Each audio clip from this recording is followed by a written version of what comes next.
Hello po. Kamusta po ulit? Nako, good to see you again. Ayan po. Now, alam niyo po, Dutal, ngayon po tayo mag-i-entertain tayo ng mga questions mula po sa mga comments. Kaya naman, we encourage you na mag-komentaryo po kayo. Huwag po kayong mahiya. At siyempre, sa komentaryo naman natin, we still parang expressed with our comments and questions with respect. Kasi magkakapatid naman tayo dito. In fact, ulitin ko lang po, ang ating pong payong kapatid, siyempre, ito po ay payo na isa lang po ito sa mga marahil naririnig yung mga ideas, mga mungkahi na pwede niyong tanggihan, pwede niyong tanggapin. Kasi at the end of the day, kayo pa rin po ang magdidesisyon. Diba? Kaya wag po kayong mag-alala. Kaya welcome po sa amin yung mga komentaryo. Gayon din po ang inyo po mga katanungan. Ngayon, ito po, kaya ngayon bibigyan natin ng pintuan o ng pagkakataon yung pong mga tanong na nakita po namin doon sa comment section ng mga segments po natin. So we encourage you again, aside from subscribing from this channel po ng Payong Kapatid, we also encourage you po na tayo po ay magkomentaryo at magtanong. Okay? Huwag po kayong mahiya. Yes po, hindi po talaga kami mahihiya. Kaya mga kapatid, comment lang po ng comment at salamat po sa inyong mga comments, yung mga suggestions. At syempre, kasi mahal namin kayo. Tama po ba mga kuya? Syempre, mahal po natin ating mga kapatid. Kaya mga kuya, dahil mahal na mahal po namin kayo ng mga kapatid, ito na po yung unang question. Para po kay Miss Ganda. Okay, Miss Ganda, ito po ang inyong katanungan. Paano kaya kung palagi na lang hingi at utang? Ayan, palagi na lang po. Kumbaga, consistent mga kuya. Parang paulit-ulit na lang siya nangungutang. Paano anong gagawin mo kung paulit-ulit siya nangungutang? Paulit-ulit siya parang nangihingi na lang, parang naging kasanayan na ba? Opo, tapos nagbigay na nagbigay, tapos ulit-ulit na lang po. Parang nagsasawa ka na, parang gano'n, syempre, di ba? So ano nang ating gagawin? Yan, Kuya Erwin. Okay yan. Yung mga yung mga nangangailangan, talagang tutulungan naman natin, pero hindi naman yung to the point na i-encourage natin yon sa buhay nila. Dapat gumawa rin sila ng paraan para makatulong din sila sa sarili nila.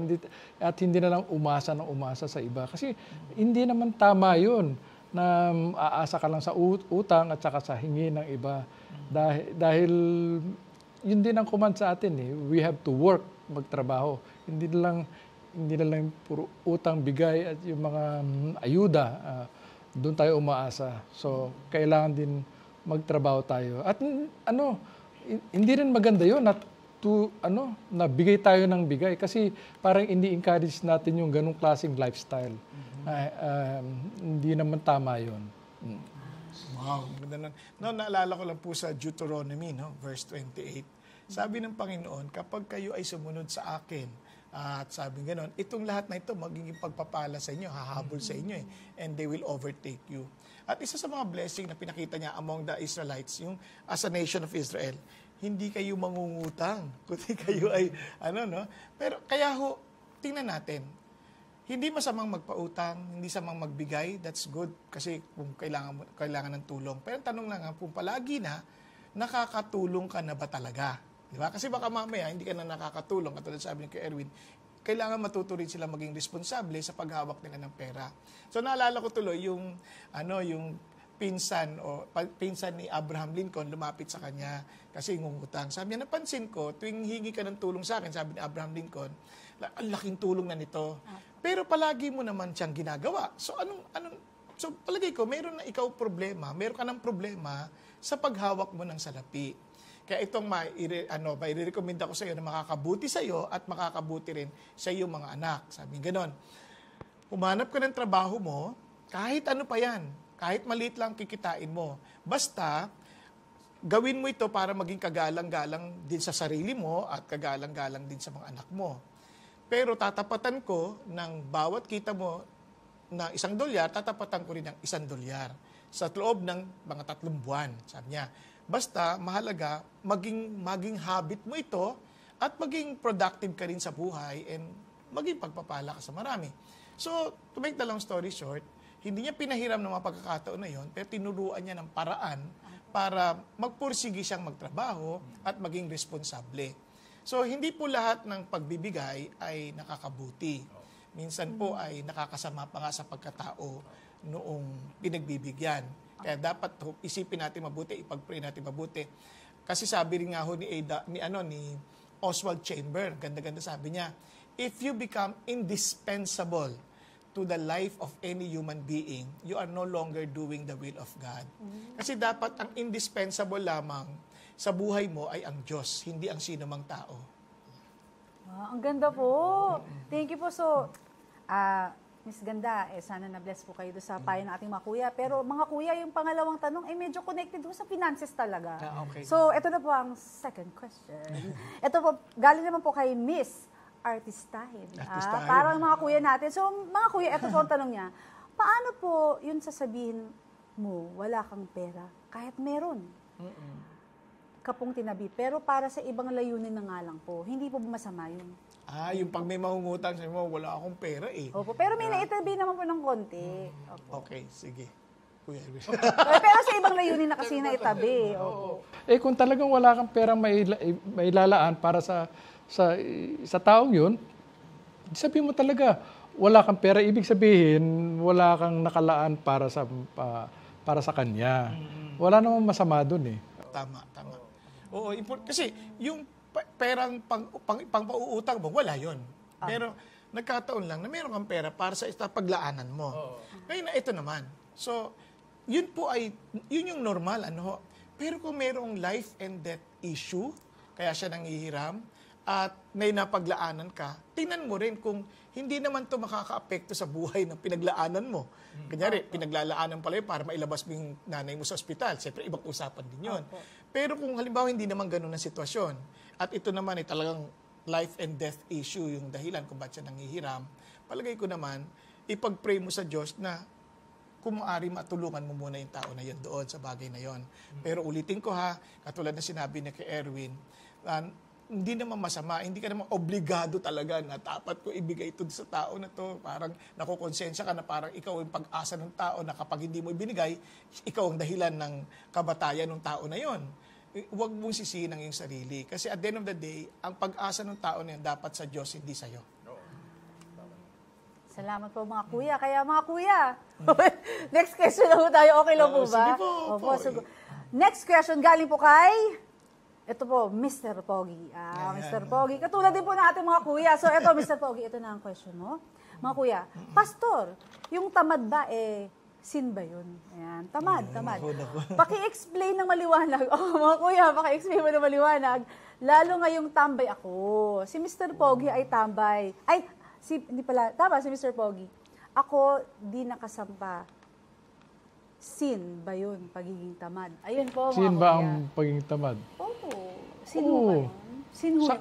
Sabi sa Biblia, he who does not work does not eat. Oo, dapat kailangan mo mag-unat-unat ka naman ng na buto. Magtrabaho ka. Hindi tayo isinilang para mahiga lang at hintayin natin yung prutas na bumagsak sa ating bibig, kundi magtrabaho tayo. Yun ang isa sa mga layunin natin dito sa mundo. Naalala nyo, nung nilikha si Adan at Eva, binigay niya yung garden, yung hardin para dun siya, para alagaan. So yun ang trabaho niya. Ganon din sa lahat ng tao. May binibigay na trabaho ng Diyos para sa atin. Binigyan tayo ng lakas, binigyan tayo ng talino, binigyan tayo ng mga iba-ibang mga resources sa buhay para makatulong tayo sa sarili at sa kapwa natin. At mabigyan ng parangal ang Diyos. So yun. Ikaw, anong may dadagdag mo? Sa totoo lang, ang daming talata tungkol sa mga tamad na ayaw ng Diyos. Katulad sa Proverbs 6, sabi ganun, in a little slumber, a little folding of the hands. Sabi niya, yung calamity will come upon those who are lazy. So, maraming ganun. Yung mga lazy na tao, hindi ini-encourage ng Diyos yan. Ngayon, kunyari ikaw ay hindi nakasampa sa barko, no? Hindi mo kasalanan na walang available na pagsasampahan. Ibig sabihin, wala kang ngayon trabaho. Ngayon, ang buhay mo hindi nakasalalay lamang sa barko. Sa madaling salita, pwede ka rin naman magtrabaho ng mga bagay na maaring magagawa mo with your hands. No? Ang mahalaga lang, huwag kang maging idle. Kasi yung idleness, yun parang walang ginagawa na talaga, parang pasensya na lang, wala akong masakyan. Hindi ka nakasakay, hindi ka na magiging productive. You can still ask God for inspiration, ask God for wisdom, you can still ask God for encouragement or inspiration to use whatever God has gifted you with. Tapos para maging blessing ka sa ibang tao. Yun yung sasabi ni kay Erwin na yung tamad, sabi niya nga, pag ayaw magtrabaho, huwag kang kumain, di ba? Hindi naman ibig sabihin na habang wala kang trabaho, hindi ka pwedeng kumain. Nag-a-apply ka pa rin ba? Tinatry mo ba yung best mo na mabigyan ka ng trabaho? O kung hindi naman, naghahanap ka ba ng pwede mong trabahuhin for the meantime habang nag-iintay ka para maging ka pa rin, kapaki-pakinabang at maging pagpapala sa marami. Oo nga. Mayroon mga iba nagsasabi, di bali ng tamad, hindi naman pagod. pero hindi naman totoo yun. Nakakapagod din. Mas masama pa nga yung wala kang ginagawa. Nakaupo ka lang o nakahiga ka lang. Alam mo, pag nakahiga ka lang sa isang pwesto ganyan, yung blood mo nag-iipon yun sa ilalim, kaya nagkakaroon ng mga bed sores ganyan. Ganon din pag parati kang nakaupo. Hindi pinapayo ng doktor na pangmatagalan yan. Mas maganda pa nga kunyari ang naka-computer ka, nakatayo ka. Ayan, para magandang circulation ng blood. Oo. Tsaka yung idleness din nagki-create pa ng iba't ibang evil thoughts yan eh. Ganun. Naalala ko nga si David, dapat nasa digmaan siya. 'Di ba? Pero idle siya at that time. Kaya nahulog siya kay Bathsheba. Kaya minsan hindi mabuti talaga yung hindi ka gumagawa ng bagay na productive. Ngayon kung sakaling you meant na hindi ka magtrabaho ngayon because you want to spend in solitude with God, ibang usapan naman yun. Okay po. So, pero ito yung talagang intentionally, ayaw mo na lang magtrabaho. Kasi nga, parang lahat nakaasa ka na lang na malaglag yung bayabas mula sa puno. Hindi ganun ang tinuro sa atin ng Diyos. Paano naman mga kuya kung meron naman nagsusupply? Kumbaga, may mga magulang ka namang mayaman, hindi naman ako nakaka-perwisyo. Kumbaga, may supply naman, okay lang. Oo, kahit na may supply yan, kailangan mo pa rin, para sa iyong kapakanan, tsaka para sa kapakanan ng ibang tao din. Ganon. Kasi sabi mong may asawa ka, may anak, tapos wala kang ginagawa, mag-bad example ka. Ayun, bad example. Tsaka siguro balikan din natin, Kuya Erwin, yung binasa ko kanina sa Proverbs 6. Ito sabi niya, "Go to the ant, you lazy one. Observe its ways and be wise, which having no chief, officer, or ruler, prepare its food in the summer, and gather its provision in the harvest." Sabi niya, "How long will you lie down, you lazy one? When will you rise up from your sleep? A little sleep, a little slumber, a little folding of the hands to rest.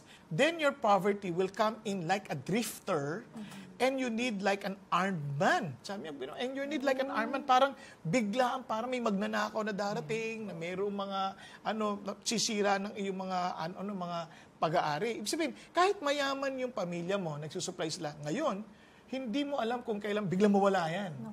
So, paano ka na? Hindi ka prepared. Kaya sabi ng Lord, a little folding, a little sleep, biglang darating na yung kahirapan. Hindi mo alam yan eh. Kasi nga, kaya habang maaga, habang may lakas ka, habang gamitin mo na yan para sa Panginoon Diyos. Basta, just learn to rest one day after 6 days of work. Ayun, yun po ba yung Sabat? Yun yung sasabi ng Lord na you have to rest. At least after 6 days, rest. 6 days of work, rest on the 7th day. Kailangan ng katawan kasi yun. Ayun. Ang galing po. Kaya mga kuya, ito po, walang rest. Next question. Sa Sunday na ho yung rest po, no? Okay, so, pero mga kuya, may follow-up question lang po ako. Okay lang po ba? Yung Sabbath day po ba kailangan Sunday talaga? O it can be any other day, like one day? Or kailangan talaga Sunday? Pag hindi Sunday, hindi siya Sabbath? Kayang-kaya sagutin. Kuya bang yan? Itinuro na niya yan eh. Actually, basta 6 days of work, on the 7th day, you rest. No? And siyempre, sa iba, mga theologically, doctrinally, may mga nagsasabi na it must be Sabbath at 7th day as Sabado. Pero ang problema, there are some people who are working, for example, on a different day. Yung iba nagtatrabaho ng Sabado. Paano? So, ano yung rest day mo? Yung 7th day. Kasi idea ng Sabbath is rest. Di ba? Ngayon, yung practice ng mga Hudyo, kanila yun eh. Utos sa kanila yun eh. Kaya magugulat ka, kahit sa mga Gentiles, when they came to know the Lord, even sa mga Christians, they worship on Sunday. Kaya nagiging nangyari, nationally, minsan, yung Sunday ang nagiging vacation day, so you spend that day as your Sabbath day. No? Ano yung ginagawa sa Sabbath? When you rest your body. Tapos you rest your emotion.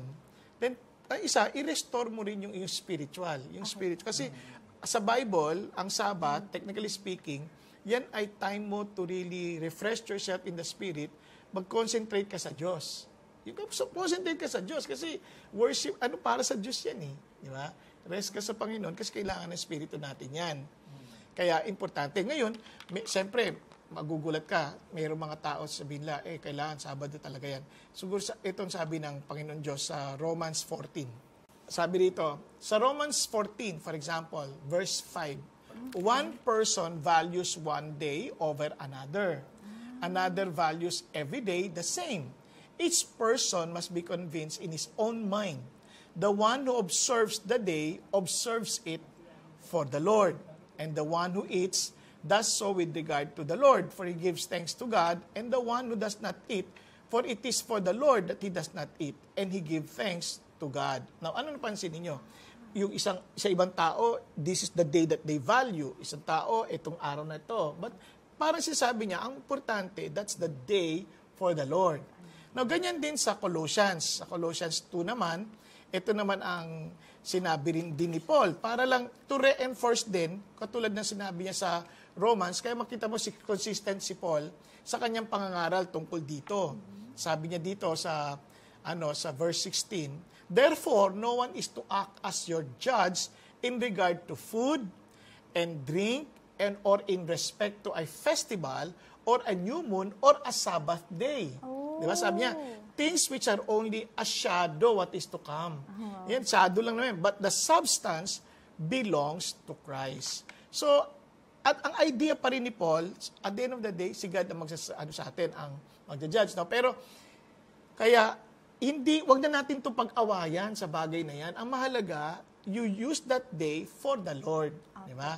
Kaya for the Lord, kasi pag ibig sabihin, shadow yan, ano lang yan, parang wala, shadow lang. Opo. Ang substance, si Jesus. Ang mahalaga, yung Sabbath is spent for Jesus and with Jesus. Oh, thank you po. Sorry po, ang dami ko po tanong.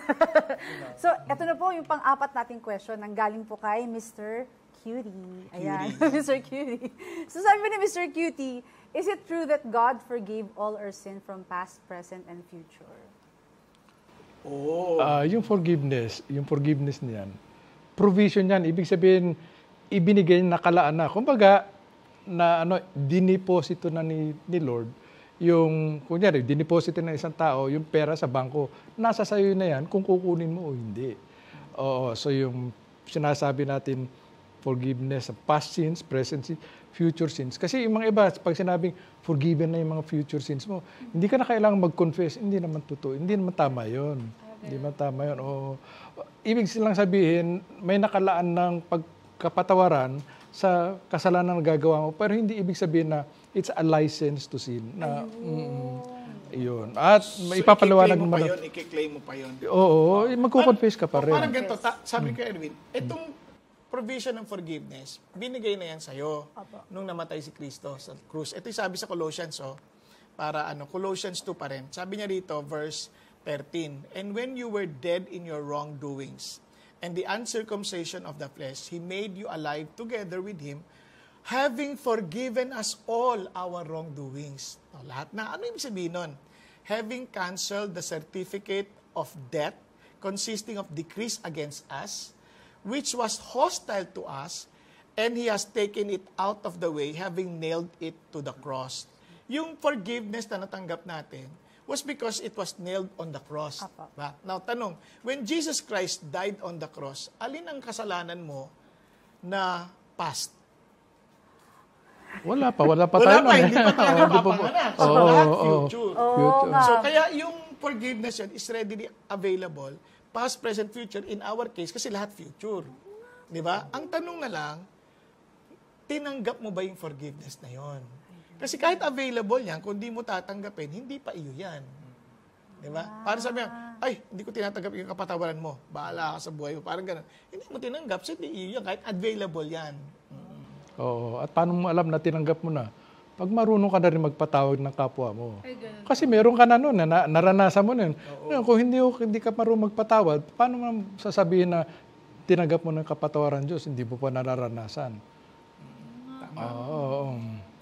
Oh, thank you po mga kuya sa pagsagot sa katanungan ni Mr. Cutie. So mga kuya, handa na po ba kayo sa last two questions po? Mga sige, kapatid, sige. last two questions. So yung second to the last question po is, paano niyo po maipapaalam na mahal mo si Jesus? Ayan. Yeah. Maganda yung sinabi mo kanina. Yun. hindi nga. Yun. Kasi natutulak, lang, alam naman ng Diyos kung mahal natin siya o hindi. Apa. Pero si Jesus Christ mismo, nagsabi kung paano natin ipapahayag yung ating pagmamahal. Apa. Sa John chapter 14, ang paalala ng Panginoon ay ito. Sa John 14:15, sabi niya, "If you love me, you will keep my commandments." So, maliwanag naman yan. No? Parang, si Lord alam niya kung talagang mahal natin siya o hindi. Kasi Diyos siya eh. Pero, para sa atin naman, malaman natin, edi gawin mo yung pinagagawa niya.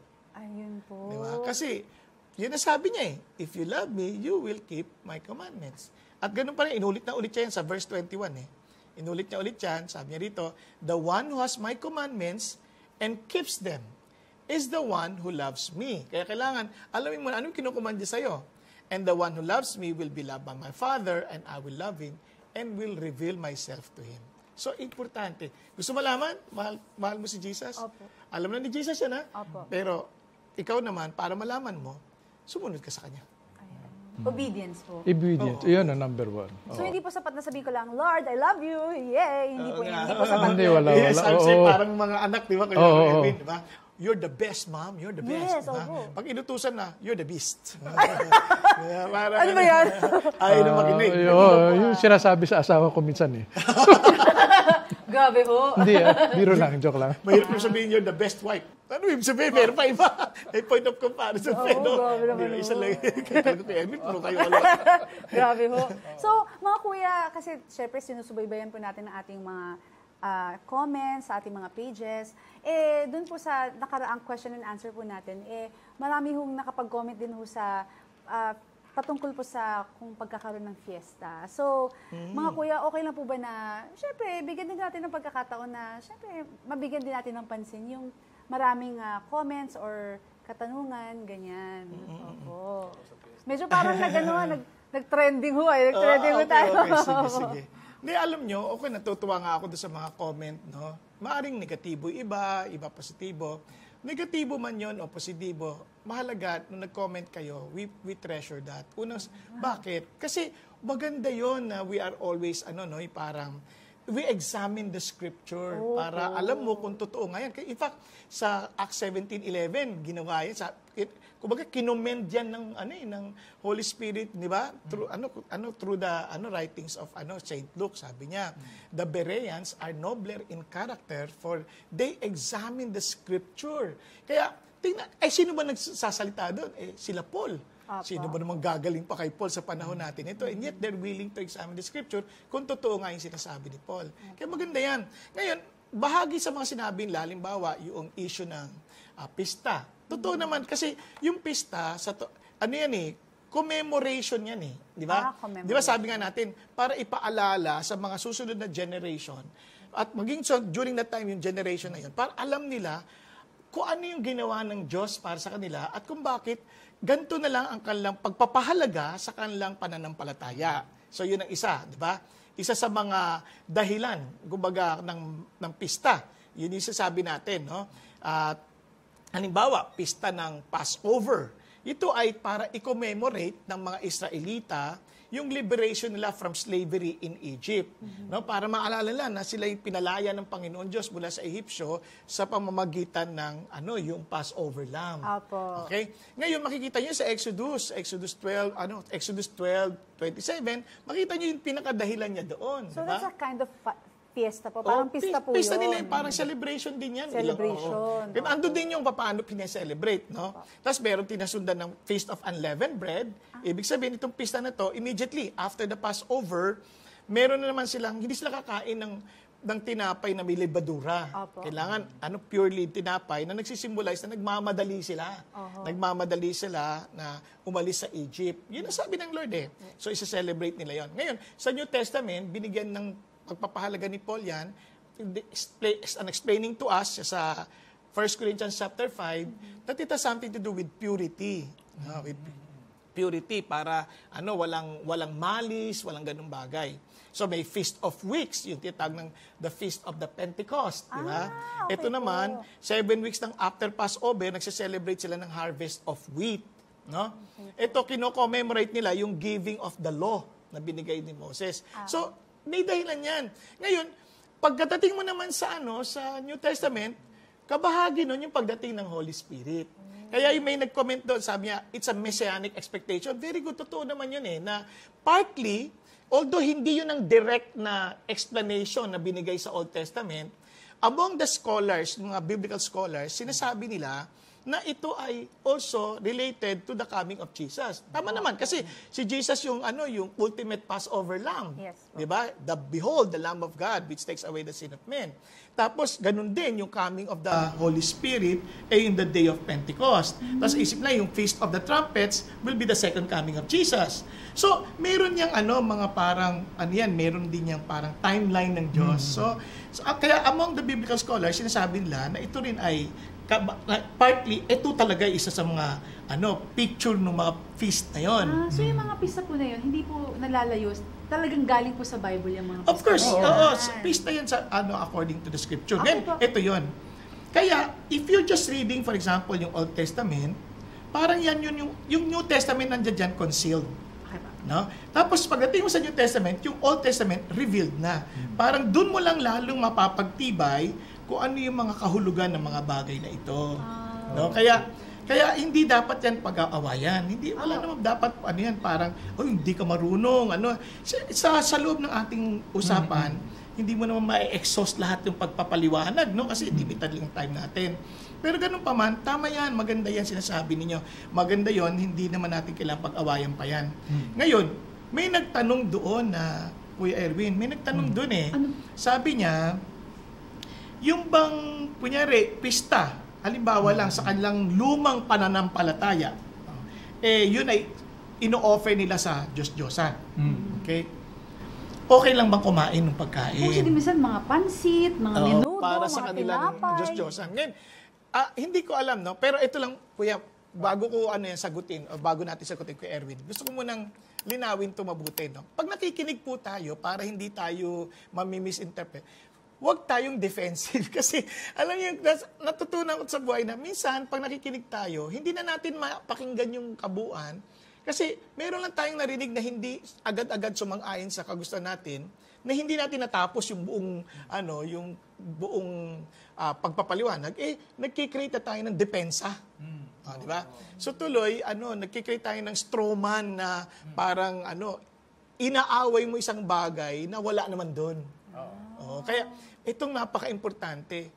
Alam mong sa Diyos ka. Kung totoo ka, hindi mo na kailangan ipaglandakan pang totoo ka, tapos bumurahin mo ibang tao. Doon mo maintindihan na ang katangian ng isang katotohanan, hindi mo kailangan magmura. Huwag mo murahin ng kapwa mo. Kasi, kumbaga, at the end of the day, ang judgment natin, sa Diyos naman yun. Di ba? Sa Diyos naman yun. Kaya okay lang, sakaling ganun ang naging komentaryo, wala namang problema. Kahit na murahin nyo naman kami, wala namang problema. Basta wag nyo lang murahin ng Panginoon Diyos, ha? Basta kami okay lang kami, kamura-mura lang din kami. At salamat sa Diyos kasi niligtas lang din tayo ng Panginoon. Para kumbaga, wala naman tayo ipagmamalaki. So, tsaka walang monopolya ng knowledge. Basta, ito na sa Bible, ito na, nakikita natin. So, tingnan natin ang lahat ng anggulo, wala namang problema yun. Kasi, hindi na, kumbaga, para yung mga elepante na hawak ng mga bulag na hawak ng elepante. May nakahawak ng elepante sa bandang snout, sabi nila, ang lambot ng elepante. Yan, ganun nila dinescribe. May nakahawak ng sa may katagiliran, parang pader. Diba? Ganun nila dinescribe. Bulag kasi sila Meron namang nakahawak sa buntot, payat daw na may buhok. So, para tayong ganun din, mga bulag tayo na mayroong mga portion tayong nakikita, minsan yun lang ma-emphasize natin. Kasi hindi pa natin nakikita yung buong larawan. The whole picture. Ngayon, ganun din, minsan sa katanungan na ganito, mabibigay mo lang isang bahagi ng larawan na hindi mo maaaring mabigay lahat, no? Sa kitid ng ating panahon. At ganun din, sa kitid din ng aming kaalaman, di ba? So, matuto tayo sa ganun. No? Kaya nga, payong kapatid, ibig sabihin, pwede mong tanggapin, pwede mong i-ignore. Yan. Oo. Matanggihan. Opo. Opo, parang ano lang yan sa palengke, di ba? May mura, may mahal. Pero dahil mahal natin sila, syempre, magmahalan tayo, mga kapatid, di ba? Okay ko ba yun? Ngayon, yung pagkain na, Kuya Erwin, di ba? Ito yung sabi niya, paano ba kung may kakain ka ba ng mga inalay sa Diyos-Diyosan? Granting na lang na mayroong ganon. Ito ang sabi ni Paul. Okay. Para ano naman, para magabayin tayo. Kay Paul na natin tanungin. Ayoko nang sumagot. De, joke lang. Bakit naman ho? Joke lang. Si Paul na. Ito sabi ni Paul, para naman, sa 1 Corinthians chapter 8, naging issue din yan eh. Kasi mga Gentiles ito eh. So they're serving gods, di ba? Yung mga meron silang mga Diyos ang pinaniniwalaan. Kaya sabi ni Paul, now concerning food sacrificed to idols. So related do sa tanong about yung worship, yung pista sa idols. We know that we all have knowledge. Knowledge makes one conceited, but love edifies people. Remember, sabi ni Jesus, they will know that you're my disciples because you have love for one another. If anyone thinks that he knows anything, he has not yet known as he ought to know. Akala mo, alam mo na, wala ka pang ganun kaalam, sabi niya ganon. But if anyone loves God, he is known by Him. So, yung sinasabi ko kay Erwin lagi, hindi yung alam mo eh. Ang importante, kilala ka ba ni God? Di ba? Kilala ka ba ni God? Di ba? O itatanggi ka ni God. Yun ang wag mangyari. Wag ka itanggi ni God. Therefore, concerning the eating of food sacrificed to idols, we know that an idol is nothing at all in the world. And that there is one God, but one. But one, sabi nga nun. For even there are so-called gods, whether in heaven or on earth, as indeed there are many gods and many lords, yet for us there is only one God, the Father, from whom are all things, and we exist for Him. And one Lord, Jesus Christ, by whom are all things, and we exist through Him. Sabi niya, si God the Father, we exist for Him. Pero through Jesus Christ our Lord, we exist through Him. Okay, nakuha niya yung Di niya. However, not all people have this knowledge. So tanggapin niyo na yung realidad na yun, na hindi lahat ng tao alam nila to.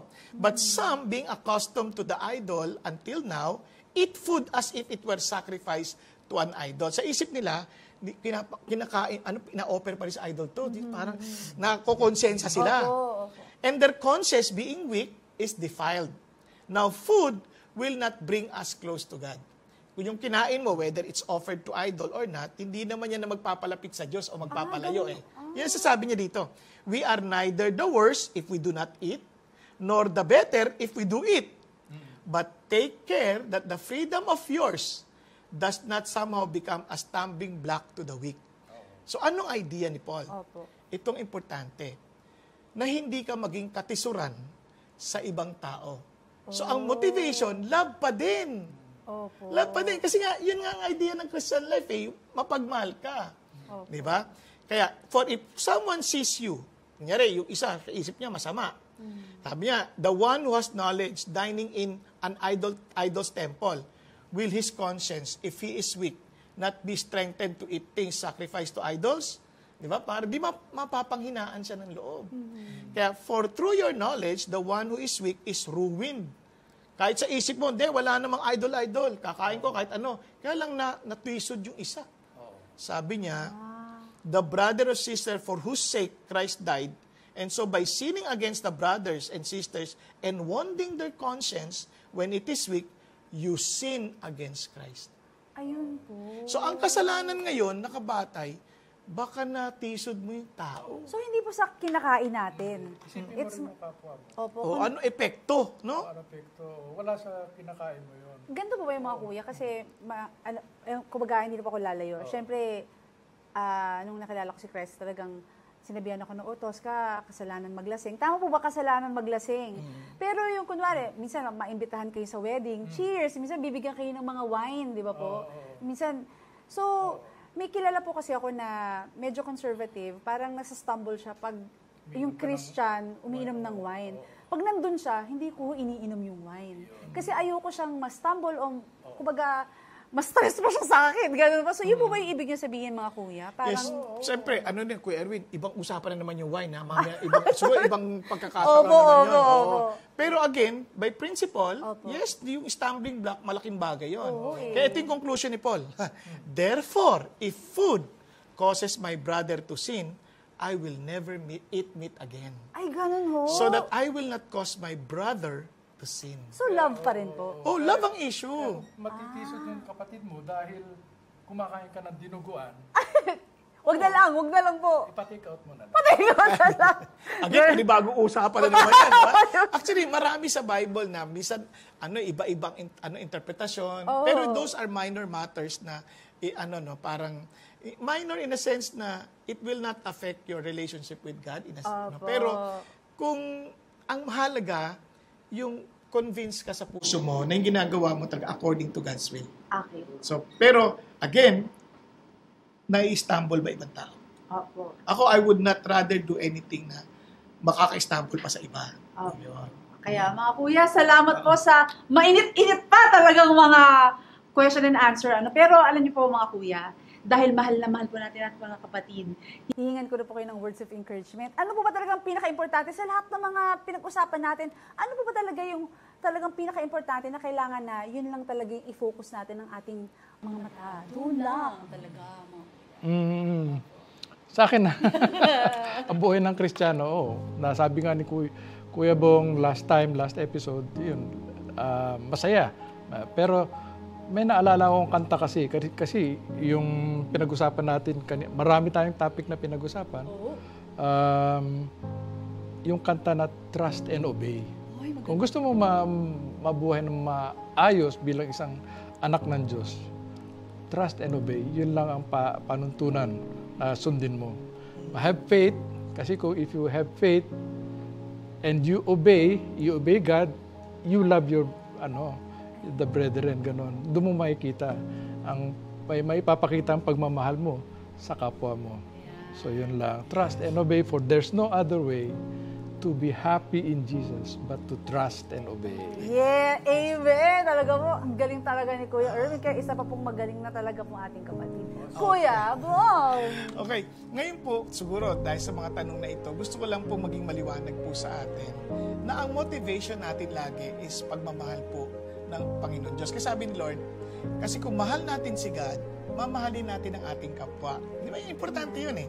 Kaya naman, sa lahat ng ating gagawin, tingnan din natin anong epekto nito sa mga kapatiran natin. Ito ba'y nagiging katisuran sa kanila o sa kanilang pananampalataya o ito ay nakakatulong sa kanilang lumago.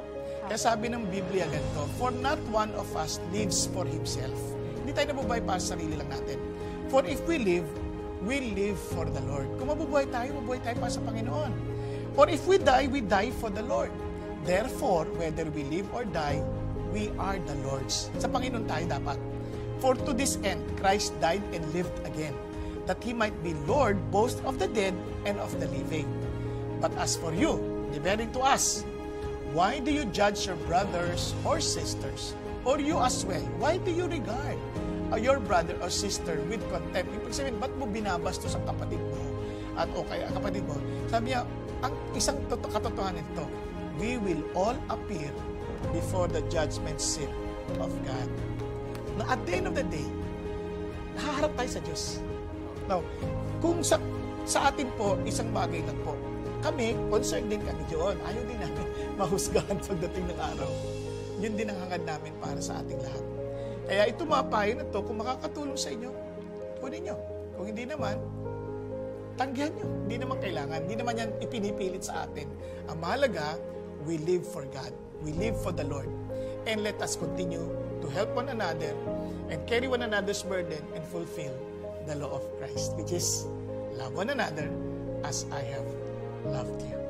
Woohoo! Love lang po mga kuya. Kaya mga kuya, dahil love na love po natin ating mga kapatid, salamat po sa inyong pagsusubaybay sa Payong Kapatid at salamat po sa inyong oras at inyong mga comments. syempre love po natin sila mga Yes, kuya. sana Kaya- nakatulong din po ito. Kahit itong maliit na segment na to, nakatulong po sa ating lahat. So mga kuya, ito na po ang ating tagline. Mga kuya, please. Kaya umulan man ho, Umaraw. O bumagyo. kung kailangan natin ng payo, nandito po ang Payong Payong Kapatid. Yan.